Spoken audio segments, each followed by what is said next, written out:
Hello and welcome, Magic lovers. This week, 4-player Commander, I got one of my best decks. I have some other good decks, like Marin is obviously a very good commander, and pretty much anything you put him in is going to be a really good deck. But I've spent the most amount of time refining this deck to the point where it's really, really consistent, and it's really very good. It's kind of a, blue-green, a Simic good stuff deck, but there is a strategy. And the strategy is to play a bunch of lands, play some creatures, draw a bunch of cards with Prime Speaker, and then when you draw a bunch of cards, you probably play get a bunch of lands, and then you keep playing those lands. So you want to draw cards, play lands, so that you get to a point where you can play multiple spells per turn, which is a very common strategy for me in Commander, because it's very good when you can play multiple spells per turn. So first of all, I've got some banned cards here. They unbanned them for a short while, but they've been rebanned again, and I haven't played them since. So, Prophet of Krufix. I mean, when they were unbanned, I put them right back in because they're stupid. In this deck especially, they're very good. And then Sylvan Primordial. So I'm going to put in Bane of Progress for Sylvan Primordial. I do have a few artifacts and enchantments, but not a lot. And I think this will be fine. Hopefully it doesn't disrupt my game plan too much. And then Tatyova, I'll just put that one in. Same mana cost, pretty good with this deck. I mean, it just seems like it fits right into the strategy. And Mana Drain is legal again, so I'll just slot that in instead of Arcane Denial, which isn't great. And then I finally picked up an Exploration, which definitely goes in this deck. And I'm not sure what to cut. I'm thinking Elixir of Immortality. Probably one of the worst spells in the deck. But sometimes you do actually have to worry about milling yourself. It's happened. The other possibilities are Overbeing a Myth. And where's the other ones? The deck's pretty tight. Horizon Chimera is pretty good, but not great. But I think I'm going to try it without the Elixir. And hopefully that doesn't bite me in the butt. We'll find out. Alright, I got a game. I'm somewhere in the draw cycle. I got a Kodama's Reach and an Open World Hydra. Very, very good card in this deck. So maybe I can use that to draw 7 or 8 cards. When I play it, get a land, and then play Prime Speaker the next turn. Got Aloro over here. Interesting combo with Horizon Chimera. That if I copy an Aloro, which I've done actually more times than you'd think would be reasonable, and have a Horizon Chimera, then I can draw a card for every 1 mana I spend, which is it turns out to be really, really good. Alright, drew a Fathom Mage. Pretty good. Just gonna say tap a forest, say go. Oh, so we got Carador Ghost Chieftain, a very powerful graveyard recursion deck. Once per turn, you can get a creature card in your graveyard, and he costs 1 less to cast for every creature in your graveyard. So usually, you're going to be paying this for 3 mana. Even in the late game, after it's been killed a couple times, it's rare that this thing costs more than 3 mana. It's very, very good. And then we got Hapatra, which is the -1/-1 counter creature from Amonkhet. And it deals combat damage to the player. You can put -1/-1 counter, and whenever you put a -1/-1 counter on something, you get snakes. Alright, and there's Hapatra.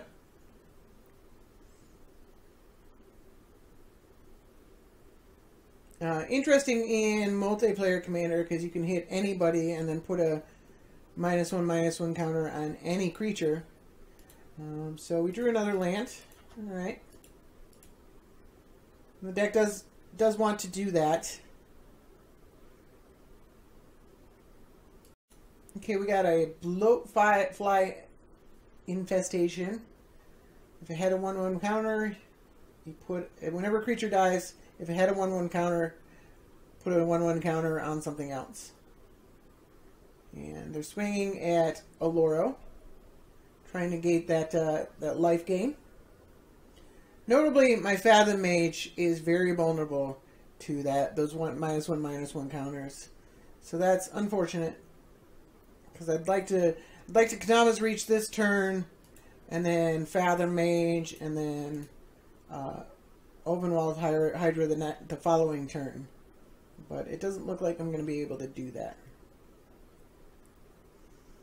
So I just drew a Force of Will, which is fine. It's a late game card. You hold it. It does cost a card. I mean, I can pitch the Fathom Mage, but I'm not looking to spend it right now. There's only 3 or 4 counters in the deck. You're looking to counter spells that either end the game for you or stop you from winning yourself. Got a Stasis Snare on Hepatra. So I might I can play my Fathom Mage next turn, and then potentially draw a card from the Ovenwald Hydra the following turn. And we got some mana being tapped here. Oh, there's Thespian staging. Oh, not a legend.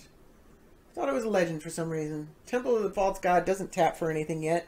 Also, they have no cards in their graveyard yet. Alright, got an Oracle of Moldiah.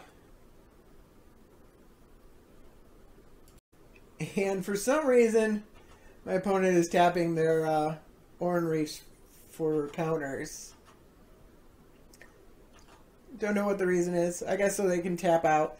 So we got a Poison Tip Archer. Another creature dies. Each opponent loses 1 life. It's still a 2/3 for 4 mana.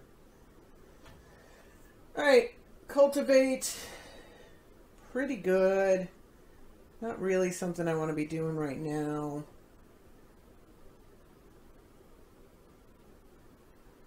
It would jump me ahead, but I'd rather draw cards. Yeah, we'll not. We got like an Oracle ourselves.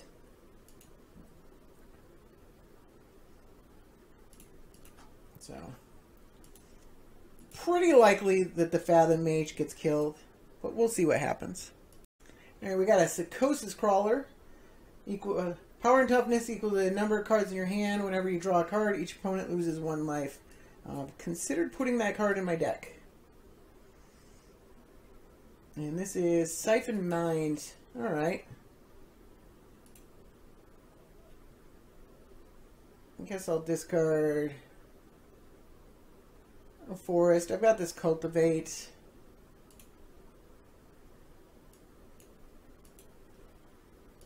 Alright, and the Oracle of Moldiah is going after Oloro again. And I drew a Sakura Tribe Elder. They're tapping down. Alright. So let's go ahead and play this bad boy. Alright, we get to evolve. Yes, please. Probably getting Alchemist Refuge. Just make sure. There's also the Oran Reef. I think the Refuge is going to be better in the long game. And yes, I would like to draw a card. Genesis Hydra. Not looking to make any enemies just yet.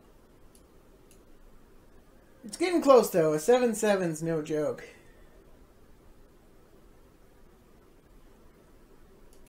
Alright, got a Fumigate. That's unfortunate. I do have a giant Genesis Hydra, though. It used to be broken on Magic Online. Hopefully it's fixed by now.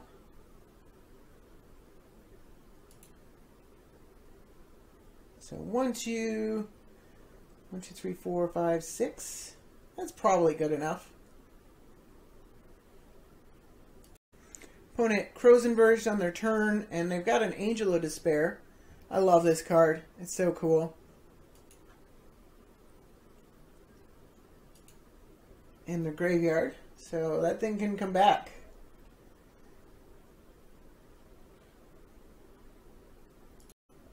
Alright, Hepatra is back.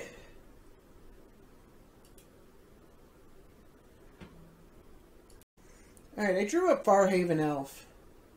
You know what? This deck wants to...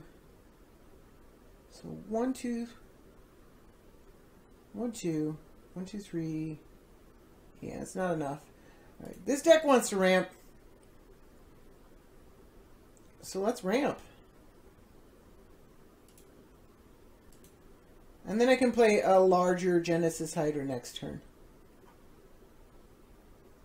I just realized I've got almost as many, or I've got only slightly more lands than any of my opponents. And I'd rather have many more lands than my opponents. So the way to do that is by playing all these ramp spells in my hand.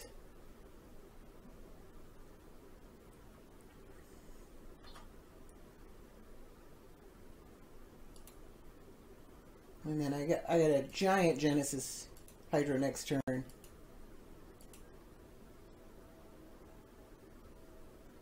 I'll keep the Sakura Tribe Elder.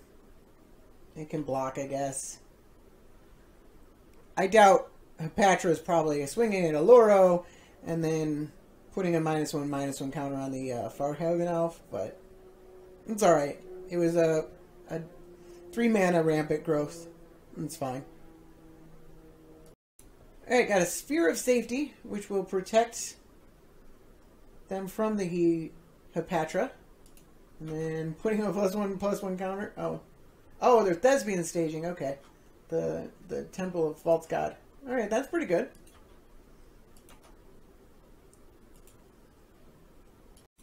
Alright, we got a little bitty Genesis Wave for 5.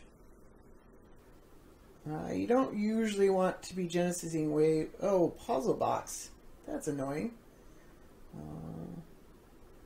And then Cezanne. Okay. Interesting deck. It's like Carador Group Hug. So I'm going to lose my Genesis Hydra to the Puzzle Box. It's unfortunate. But I'm drawing a bunch of cards, which is fine. So we draw 2, and then Puzzle Box. What's the order of that? Okay.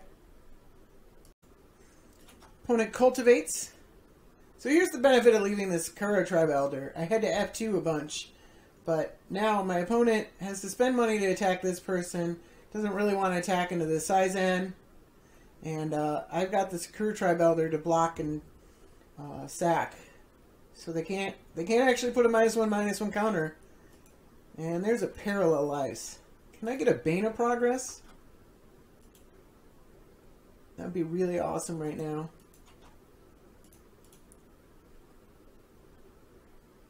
So I don't remember if it matters which colors I'm getting.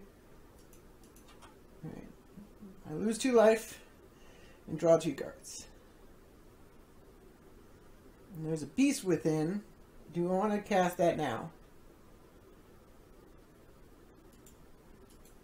Nah. Parallel Lives is a threat, but doesn't matter. Alright, there's a Naturalist and a Consecrated Sphinx. And a Techova. And that's a good hand. This is tokens. This isn't... I mean, it's hard to pass up a Consecrated Sphinx, isn't it? Especially against this with the Cezanne on board. I can also Techova and then draw another card. Do I Techova first? Sure.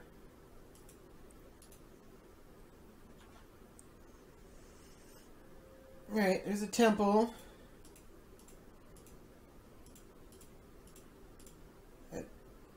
I'm not going to Azusa here. I can do that next turn. Oh no, I can't. I'm going to get shuffled.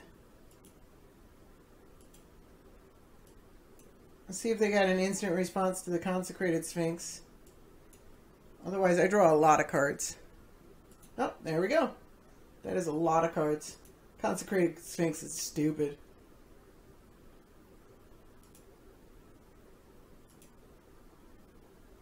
Alright, so I'm gonna Teferi through all these cards. Oh my god, I forgot about the puzzle box. I could draw my deck. Not gonna do that.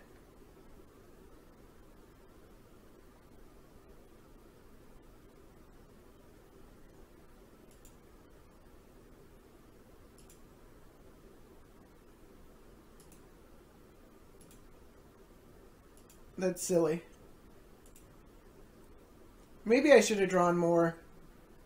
Just in case the Sphinx gets answered. We got an Orification. Turns everything into walls when they do damage to you. Alright. So I'm gonna draw some from this Sphinx. No? Is it getting removed?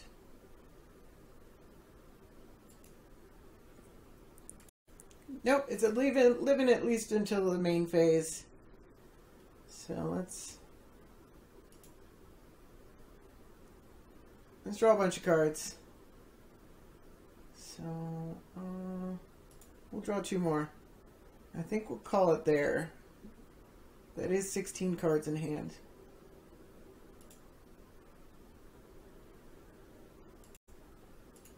I lied. I'm going to draw to 20.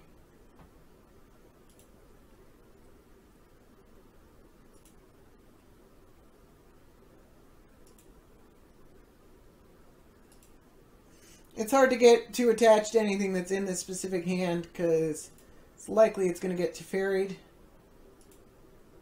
But looking at 20 cards in my deck can't possibly be bad, huh? And even these 20 cards are pretty good. There's a lot of good cards in here. All right, got a Genesis Hydra for 7. We put a non-land permanent, so either Soul of the Harvest or I guess Soul of the Harvest. It's just Soul of the Harvest. Alright, make it a draw card. So why again did I get rid of the thing that shuffles my graveyard in my library? I'm not going to draw a card. I've got 20 cards in my hand. And they played a top. So they got a 6/5. They could swing at me. Yeah, I'll block with the elf. I don't really care about the elf here.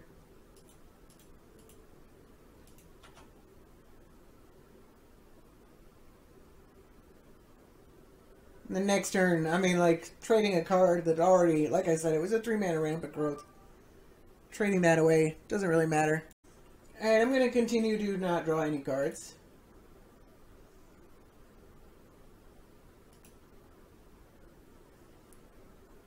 That's a lot of triggers to click no to. Opponent has 10 cards in their hand. Oh, I guess the Seiko guy here. I wouldn't mind getting rid of that. It is a threat. I don't want my opponents drawing this many cards too. Although I can always draw more than them.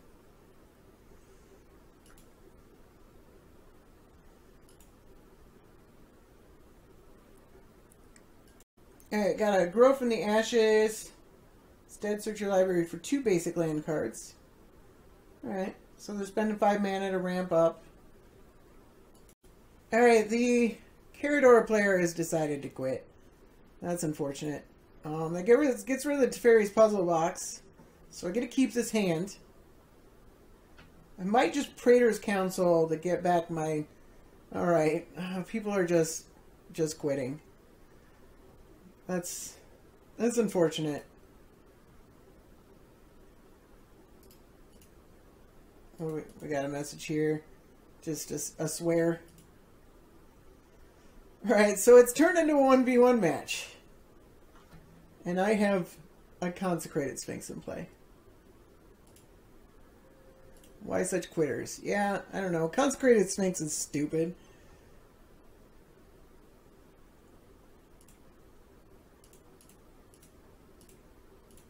There's Azusa.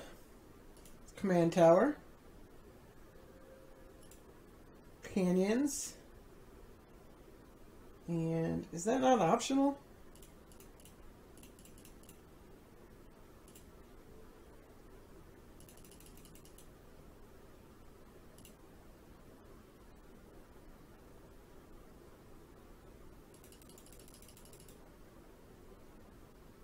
You gain 1 life and draw a card. Yeah, no, it's not optional. Interesting. Okay, so I got 4 mana left. The Nykthos just breaks even. Do we want to ramp up to deal?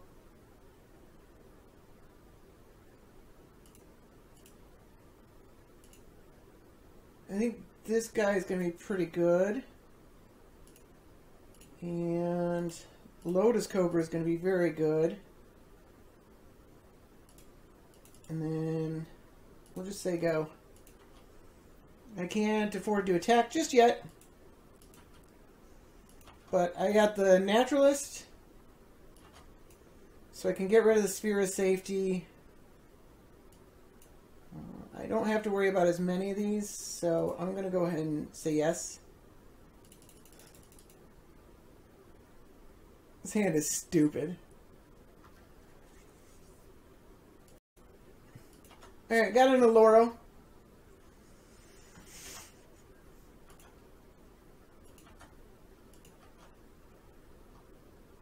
Not super threatening. I can technically fumigate with this Primordial just to get rid of it. I don't think I care. Oops. Did I click land?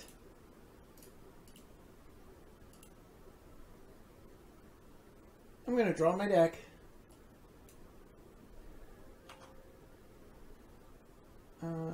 We'll always, yes, always yield. Yes. Do a green mana. And let's play this land. So we've got it in play. Do another green mana. I'm going to play this Big Daddy.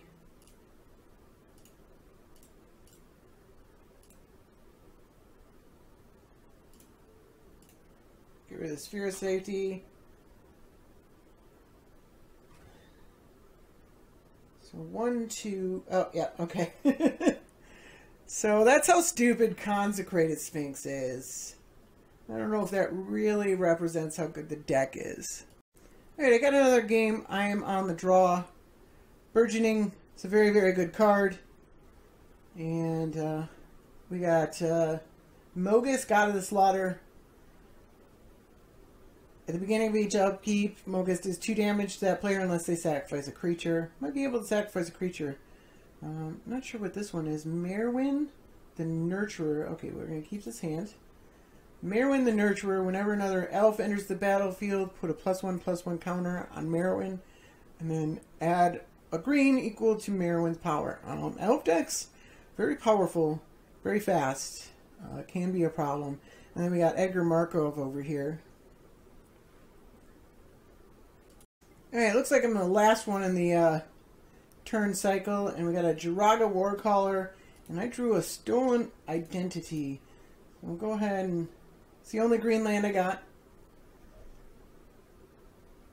So we'll play a turn 1 Burgeoning off a tropical island.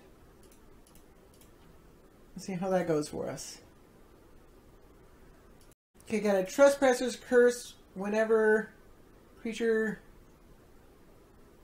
enters the battlefield under enchanted player's control, that player loses 1 life and you gain 1 life. So they picked Edgar Markov because they get all those little vampires.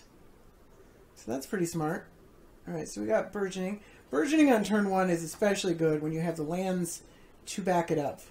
I need more things to do. So we got a Druidic Cowl. So 1/3 Llanowar Elves for 2 mana. I can at least play the Fathom Mage next turn. And then if I draw another land, I can Stolen Identity something and maybe swing with the Fathom Mage as a 2/2 and draw a card and then make another copy of something. We'll see what happens. Although at this rate, there might not be anything that's that great to copy. Alright, I drew a Sakura Tribe Elder. It's good. But I think... Oh, I could wait, but this is 3 extra mana. It takes 7 mana to put a counter on Fathom Mage. Alright, we'll just go ahead and Fathom Mage. Sakura Tribe Elder gives us something to do next turn if we don't draw anything else. Well, a lot of lands to play with the burgeoning, but it did its job. Got a Burnished Heart. We could copy that. Not horrible. Alright, we got Marwyn. The Nurturer. I might take a couple damage here from swing. Nope, they're going at the vampires. Who hasn't played a vampire yet?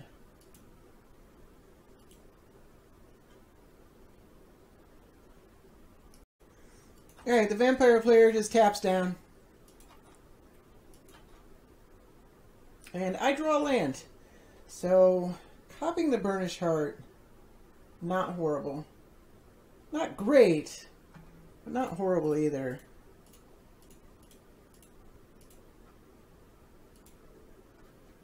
I could also make a Marwyn. I don't have that many elves to go for, though. And it doesn't pump up the Fathom Mage. The second one doesn't either.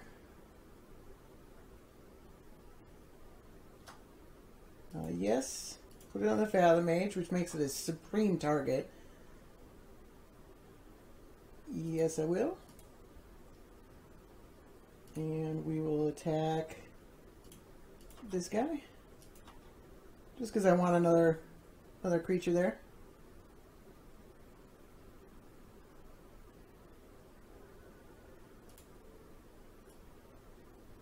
I could copy this thing and draw another card. I'm going to do that.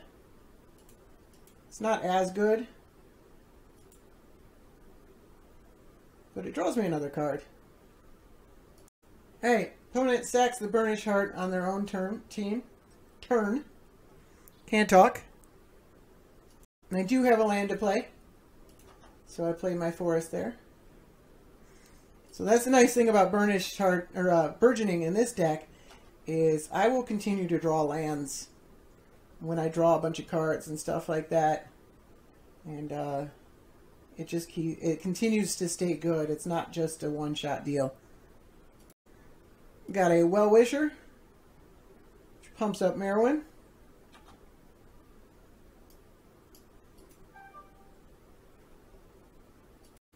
And a Titania's Chosen. Whenever a player casts a green spell, which I'm going to do a few of those, put a +1/+1 counter on her.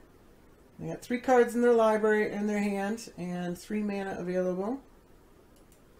And Viridian Joiner. Yeah, this is the threat of the elves. And they're going at the vampires again. Alright, I can... There might be a removal spell over here, but at least I get... I'm playing Prime Speaker. It's not the hugest Prime Speaker in the world, but it's going to be pretty big. And it's going to draw me a lot of cards. Let's put that last. And let's put a +1/+1 counter on each creature. Enter the battlefield. We will definitely draw a card. And draw a bunch more cards. And I got to worry about these elves. So we'll just say go. And I have to discard a card? That's no fun. I'm going to get rid of this Sakura Tribe Elder. I want all these lands. I can Oran Reef, and then I can Vesuva Oran Reef. It's can't be bad. And I definitely want Muldrifter, and I definitely want Uvenwald Hydra. So let's play the Orden Reef. Alright, there's a Mogus. God of the Slaughter. God of Slaughter, not just the... not any specific slaughter. All slaughter.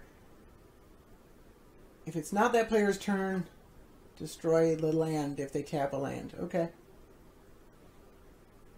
So, opponent here is going to utter end... oh, okay. That losing life for every token they really didn't want. They can afford to sacrifice tokens to the Mogus. Alright, got an Immaculate Magistrate. Put a +1/+1 counter on target creature for each elf you control. So the elves are getting out of control. They're very, very good right now.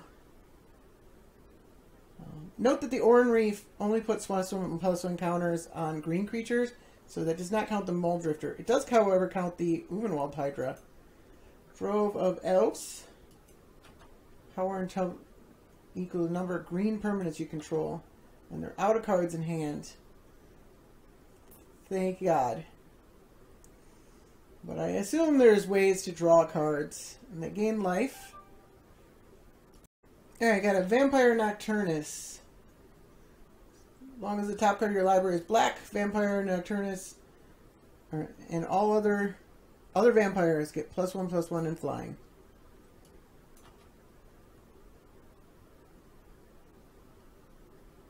Is that +2/+1 in flying?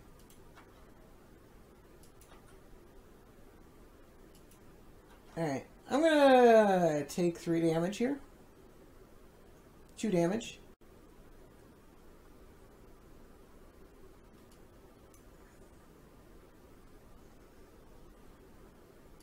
And I just drew another Consecrated Sphinx.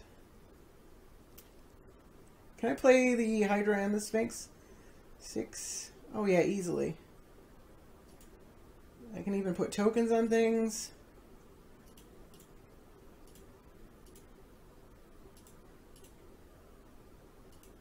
One token on one thing, it looks like. Yeah. Alright, let's make a giant Hydra. It's already a 12/12. It's going to be a 13/13.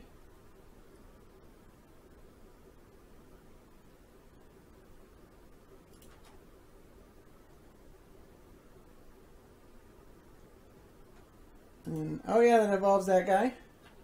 Forgot about that. So does the Consecrated Sphinx. What land do we get? I don't know if I really want Alchemist Refuge here. I could just Halimar Depths to look at my... I mean, I'm going to draw all those cards anyways, so that doesn't really do anything. I might have a way to deal with that eventually. So let's just go ahead and Alchemist Refuge.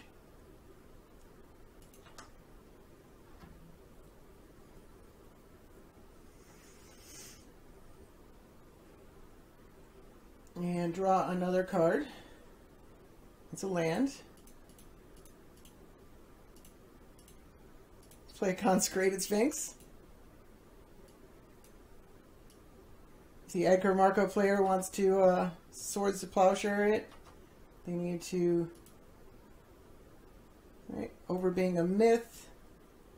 And let's put a +1/+1 counter on our 13/13. No attacks. This Fathom Mage is a 6/6. That's crazy. You don't see that very often. And I get to draw 2 cards.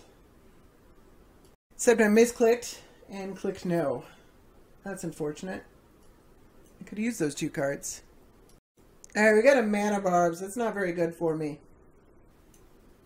I'm not going to counter it.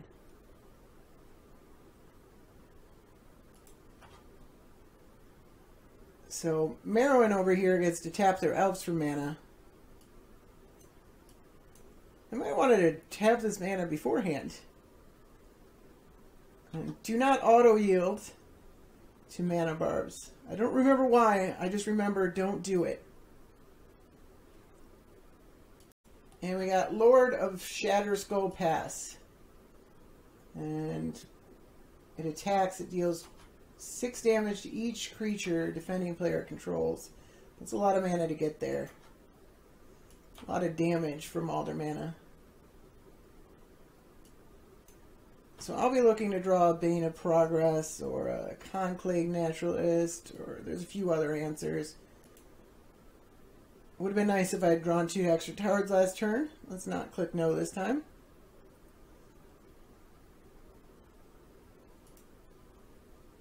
Yes. Into the Royal.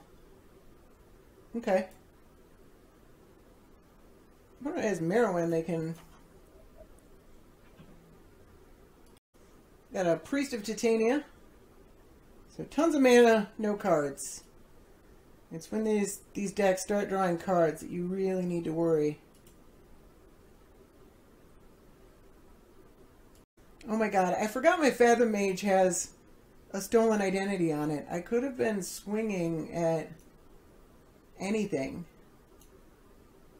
and copying random things. Who cares? Alright, they're putting a bunch of +1/+1 counters on the Jiraga Warcaller. It's a 10/10. Still doesn't get through my 15/15. This thing does. Jeez, that's huge. Oh. I see. That's crazy.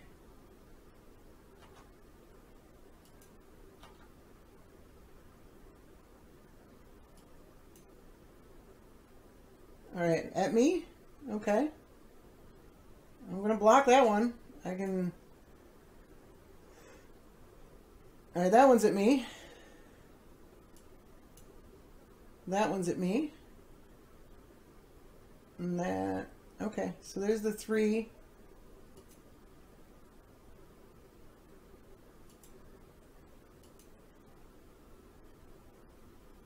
Alright, how do I want to do this?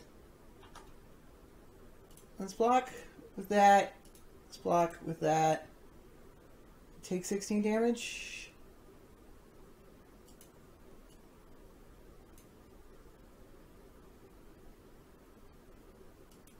Yeah. Oh, and the vampire player conceded. Always happens. Magic Online, you are a wonderful, not wonderful thing.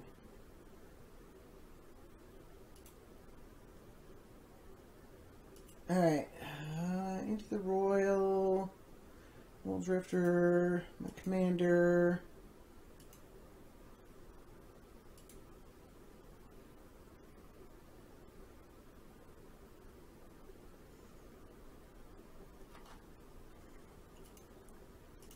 Let's attack with the Fathom Mage.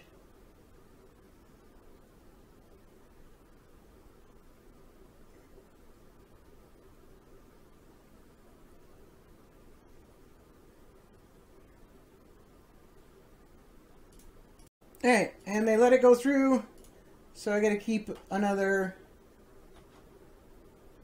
We'll draw a card. Yes. Praetor's Council. We use Hydra's ability. Let's go Nykthos. That's pretty darn good. It gets around the mana barbs pretty well. So I take a bunch of damage to play my commander, but then I draw so many cards. And I still get to keep up. Let's play that thing. I'm going to lose 4 lands to this Into the Royal.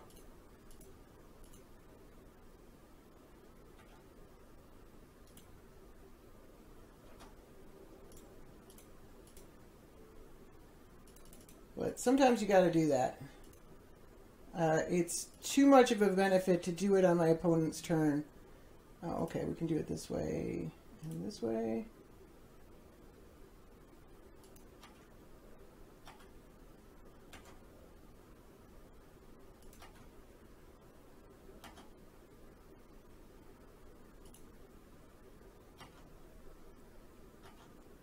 Another card. Oh, geez. Alright, so that's a lot of cards. Alright, there's a naturalist. Oh, jeez. There's no reliquary tower or anything like that. Let's play the command tower. And discard just a million hands. A million draw cards. I could play... It takes 2 more damage? Nah.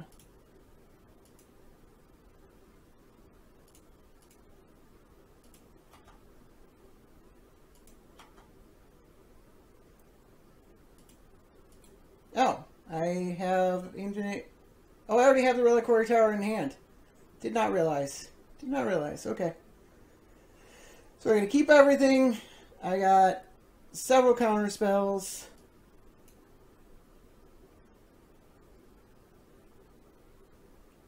I get to blow out my opponent.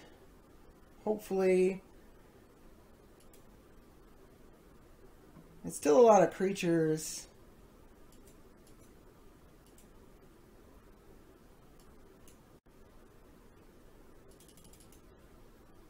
Alright, unfortunately, the Moga's player just timed out and we had to eject them. That actually changes the game quite a bit. I would have taken 4 damage and lost 4 lands from the Into the Royal. And then I would have had to have sacrificed a creature, and then I would have taken probably 4 damage from these creatures, and then 3 more damage from the Reclamation Sage, putting me at 1. I think I still could have gotten through it. I swapped commander. The old commander is in the deck.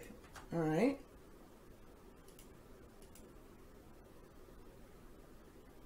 They draw it. Jagged Scar Archer. Equal the number of elves you control. Not that worried about that one.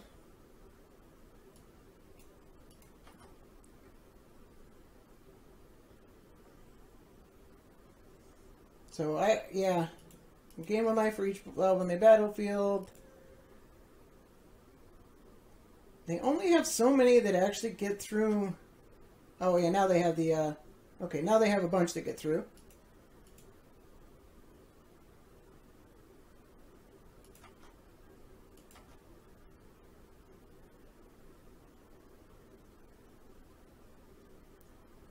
So, gonna take a few damage from this, but this is very good.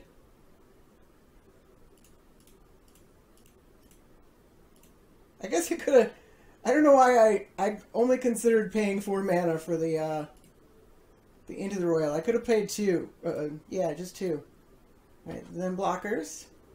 So let's go with Merwin. The 9/9. The other 9/9. And the Priest. Alright, so that's pretty good.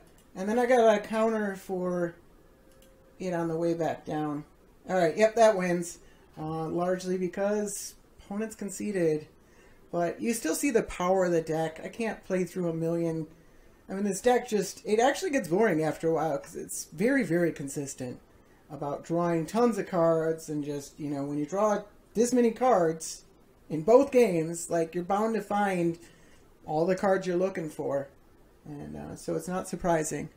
But that was a pretty big blowout. That Into the Royal was still a pretty big blowout. So I could have saved 2 life. I probably still could have pulled through because I do have the Horizon Chimera. So when I draw cards, I can gain life. And you can bet I'm going to be drawing some more cards. I could just Mold Drifter. So I just needed to get rid of the Mana Barbs. And then I could have... I would have been fine.